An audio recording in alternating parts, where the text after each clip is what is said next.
সরিষা ইলিশ তো খেয়েছেন, আজ আমি সরিষা চিকেন রান্না করব। আসসালামু আলাইকুম, hello everyone, welcome back to my channel পাঠানা ইংলিশ কিচেন। চলেন রেসিপিটা দেখিয়ে দিই। এখানে 1 টেবিল স্পুন করে 2 রকমের সরিষা নিয়েছি, একসাথে মিক্স করে নিব। 2টা কাঁচামরিচ নিয়েছি, 2টা রসুনের কোষ নিয়েছি, আধা টিস্পুন লবণ নিয়েছি। একসাথে মিক্স করে পানি দিয়ে 10 মিনিট ভিজিয়ে রাখবো, তারপরে ব্লেন্ডারের জাগে দিয়ে ব্লেন্ড করে নেব। এইভাবে সরিষাটা পেস্ট করে নিলে আর তিতো লাগে না। চুলাটা ধরিয়ে একটা পাতিল বসিয়ে দিয়েছি, 1/2 কাপ রেগুলার তেল দিয়ে দিব। তেলগুলো দিয়ে একটু অপেক্ষা করব। তেলগুলো গরম হয়ে গিয়েছে, 1 বাটি পেঁয়াজ পেস্ট করে নিয়েছি, দিয়ে দিচ্ছি। কাঁচা গন্ধ যাওয়া পর্যন্ত ভেজে নিব। 2-3 মিনিট ভাজার পর 2 টুকরা দারচিনি, 2টা সবুজ এলাচ, একটা বড় কালো এলাচ, স্টার এনাসের অর্ধেক, 2টা তেজপাতা দিয়ে দিচ্ছি। 1 মিনিট পর্যন্ত নাড়ব। 1 মিনিট পর 1 টেবিল স্পুন লাল মরিচের গুঁড়া দিয়ে দিচ্ছি, আধা টেবিল স্পুন হলুদের গুঁড়া দিয়ে দিচ্ছি, 1 টেবিল স্পুন জিরার গুঁড়া দিয়ে দিচ্ছি, 1 টিস্পুন ধনিয়ার গুঁড়া দিয়ে দিচ্ছি, স্বাদ মতো লবণ দিয়ে দিব, 2 টিস্পুন টমেটো সস দিয়ে দিচ্ছি। একসাথে মিক্স করে নিব। মিক্স করার পর যে সরিষাগুলো বেটে নিয়েছি সরিষাগুলো দিয়ে দিচ্ছি,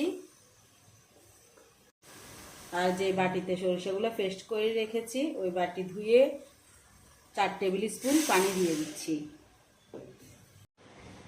4 থেকে 5 মিনিট অপেক্ষা করব, মশলাগুলো যেন একটু কষানো হয়। 5 মিনিট পর একটা সোনালী মুরগি 1.5 কেজি ধুয়ে কেটে পরিষ্কার করে পানি ঝরিয়ে নিয়েছি, এখন দিয়ে দিচ্ছি। সোনালী মুরগির জায়গায় আপনারা ফার্মের মুরগিও নিতে পারেন।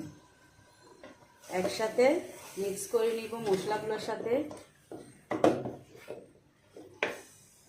কষানির ভিতরে 1 টেবিল স্পুন রসুন পেস্ট দিয়ে দিচ্ছি, রসুনটা আগে দিতে ভুলে গিয়েছি আমি।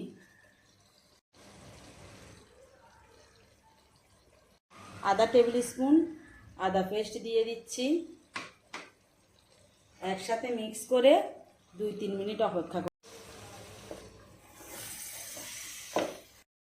মিক্স করার পর ঢাকনা দিয়ে ঢেকে 10 মিনিট রান্না করব।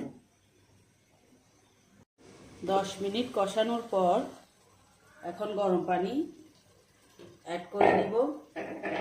এর ভিতরে 1 টেবিল স্পুন সয়া সস দিয়ে দিচ্ছি।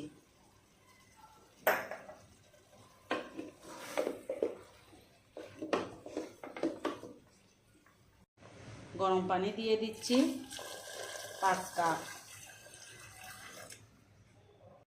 এতক্ষণ চুলার হিটটা মিডিয়াম টু লো হিটে ছিল, এখন হাই হিটে করে দিব।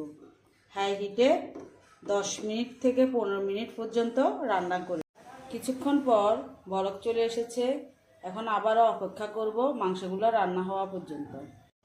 রান্নাটা হয়ে গিয়েছে, চুলাটা অফ করে দিব। চুলাটা অফ করে 2টা কাঁচামরিচ দিয়ে দিচ্ছি। এখন পরিবেশনে চলে যাব। এই সরিষার চিকেনটা কত যে মজা, বাসায় ট্রাই না করলে বুঝতে পারবেন না। বাসায় একবার হলেও ট্রাই করবেন, আশা করি নিরাশ হবেন না।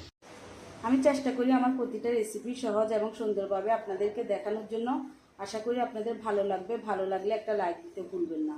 আপনি যদি আমার ইউটিউব চ্যানেল থেকে ভিডিওটা দেখে থাকেন, চাইলে চ্যানেলটা সাবস্ক্রাইব করে রাখতে পারেন, আর ফেসবুক পেজ থেকে ভিডিওটা দেখে থাকলে পেজটা ফলো দিয়ে রাখতে পারেন। ভালো থাকবেন, সুস্থ থাকবেন। আবারও দেখা হবে নতুন কোনো রেসিপি নিয়ে। আল্লাহ হাফেজ।